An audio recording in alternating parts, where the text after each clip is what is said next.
A ocupação romana. Sendo Israel uma nação pequena, frequentemente estava sujeita a invasões de potências maiores. Os judeus possuíam traços distintivos bem fortes e não seria com facilidade que se misturariam a outros povos. Alguns desses traços eram de natureza cultural, outros de religiosas. Suas tradições eram sólidas e achavam-se fundamentadas e arraigadas, ligadas à sua fé em Deus. O domínio do Império Romano, apesar de seus aspectos negativos, pode ter sido benéfico para a economia de Israel. A única coisa que Roma não ofereceu aos judeus foi a de que julgavam mais importante, a liberdade. O domínio romano. Em suas conquistas de expansão, o Império Romano tomou a Judéia em 63 a.C. O historiador Joséfo afirma que eles capturaram o templo em outubro, no dia da expiação. Mas outros historiadores, não acreditando numa coincidência tão dramática, discordam desses dados. Antes disso, já havia estado sob o jugo dos gregos durante 250 anos. Nos últimos tempos, eles tinham feito algumas tentativas de expulsar os invasores. O general que conduziu as forças romanas na invasão de Jerusalém foi Pompeu. Inúmeros sacerdotes foram assassinados no momento em que desempenhavam suas funções no templo. E o próprio Pompeu teve a audácia de penetrar no Santo dos Santos. Os judeus ficaram muito ressentidos. 15 anos depois, Júlio César destituiu o general de sua posição de co-governante e ele fugiu para o Egito, mas foi assassinado naquele país. Quando Jesus nasceu, Israel se encontrava sob domínio opressor de uma nação gentil. Muitas dessas autoridades dos judeus continuavam em seus cargos, pois se empenhavam em agradar os opressores. Inúmeros deles obtiveram cargos ou mantiveram o que detinham quanto propinas aos romanos, aceitando suas extorsões. Os imperadores romanos. No período que vai do nascimento de Jesus até os primeiros anos da Igreja Cristã, Roma teve 5 imperadores. Vamos fazer uma breve relato de cada um deles. O primeiro foi César Augusto, que ficou de 29 a 14 antes de Jesus Cristo. Foi sob seu comando que as forças romanas tomaram o Egito, governado por Antônio e Cleópatra. E foi também por um decreto que seus habitantes do mundo romano tiveram que se alistar e obrigou José e Maria a viajarem a Belém. Seu objetivo era acertar a questão de imposto. César Augusto não impôs grandes sofrimentos ao povo judeu, que podia ter seu próprio governo exercido pelo Sinédrio. Tibério, 14 a 37. Era ele quem estava no trono na época do ministério de Cristo. Portanto, quando Jesus pegou uma moeda e perguntou de quem era aquela efígie, aquela inscrição, o perfil que foi visto foi o de Tibério. Esse imperador foi um homem muito inseguro e acreditava-se que na velhice tenha sofrido problemas mentais. Gaio, mais conhecido como Calígula, esse imperador governou de 37 a 41 e era louco. Ele se imaginava um deus e exigia que fosse tratado como tal. Chegou a ordenar que se fizesse uma estátua sua para ser colocada no Santo dos Santos, em Jerusalém. Cláudio governou de 41 a 54 depois de Jesus Cristo. Nos primeiros anos de seu governo, esse imperador demonstrou certa benevolência para com os judeus. Mais tarde, porém, começou a obrigar suspeita contra eles, passou a restringir um pouco seus movimentos. A Bíblia menciona judeus que se encontravam em Corinto e que, por decreto de Cláudio, tinha que obrigar a sair de Roma. Os registros históricos revelam que o imperador proibira os judeus de se reunirem. Era o mesmo de forçá-los a sair da cidade. A grande fome prevista nos dias de Ágabo, que iria atingir o mundo todo, ocorreu durante o reinado deste imperador, Nero. Embora os primeiros anos do reinado de Nero, sob a influência de Sêneca, tivessem sido positivos, na verdade esse imperador era louco e mandou matar a própria mãe. Fez muito pouca coisa pelas que mereça aplausos. Sua perseguição aos cristãos foi a mais sangrenta e a mais conhecida. Ele mandou prender, torturar e até queimar muitos cristãos. E fez isso em parte para desviar a atenção de seus problemas políticos. E paradoxalmente foi Nero que Paulo apelou quando foi julgado. Quando Festo disse ao apóstolo que ele seria encaminhado a César, referia-se a Nero.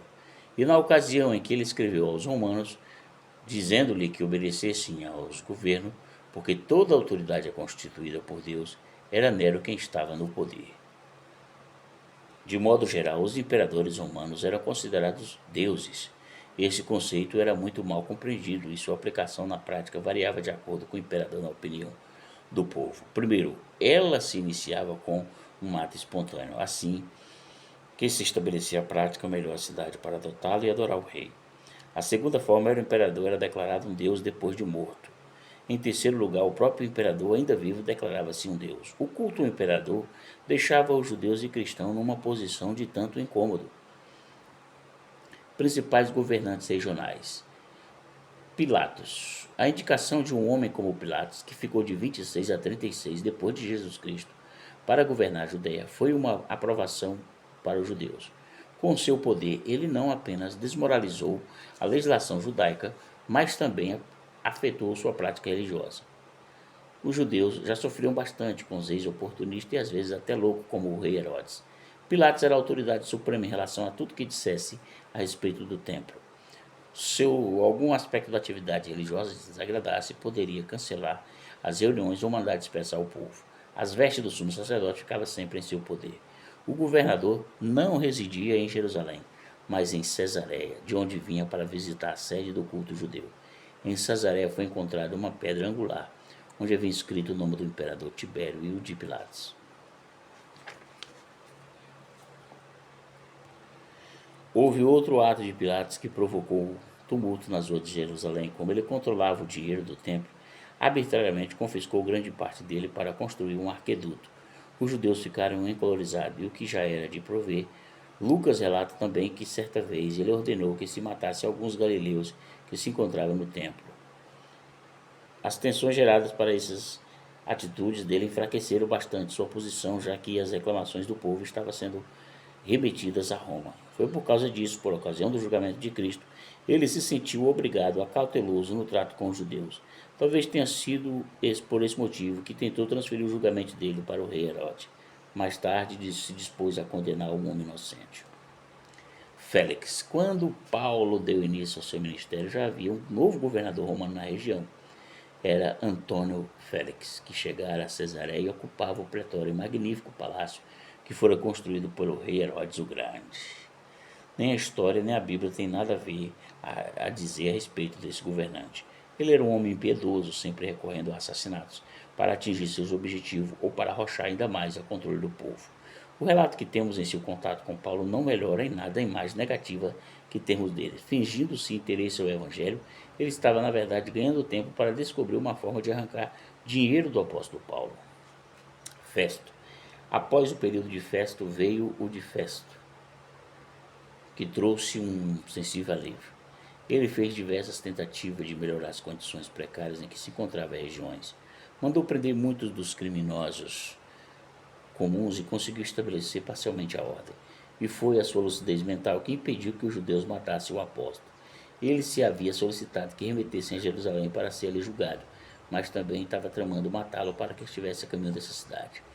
Quando Festo interrogou Paulo a respeito das acusações que paravam sobre ele, o prisioneiro resolveu apelar para César, depois de consultar o seu conselho. Aliás, um gesto sábio.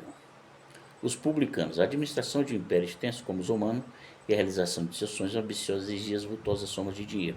A construção de anfiteatros, estradas, portos, bem como a manutenção de seus exércitos era altamente dispendioso. Tudo isso importava em gastos fabulosos, como embora contasse com a força de trabalho dos escravos, que era bem barata. E para encher os cofres, sempre insaciáveis, criaram um sistema de concessões de cobrança de imposto, que nos dias de Cristo já completava 200 anos de operação e atendia bem às necessidades do império, mas nem sempre atendia igualmente bem aos anseios do povo. A pesada tributação era intolerável, principalmente por ser imposta por uma potência estrangeira.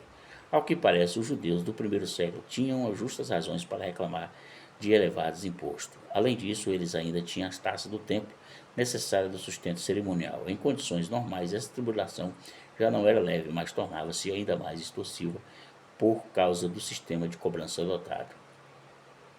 Tendo a reputação que esses homens públicos tinham, é estranho que Jesus tivesse se relacionado com eles, expondo assim as críticas, suspeita e hostilidade por pauta de seus concidadãos. Mateus entendeu depois um banquete para Jesus, a ocasião em que convidou com seus colegas coletores.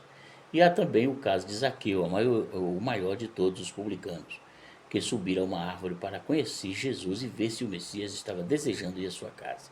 Como resultado desse contato com os judeus, ele decidiu dar metade de seus bens para as pessoas pobres e restituiu quadruplicamente as quantias que havia sobrado à maioria dos seus clientes. E Jesus recebeu duras reprimendas por manter amizade tão questionáveis.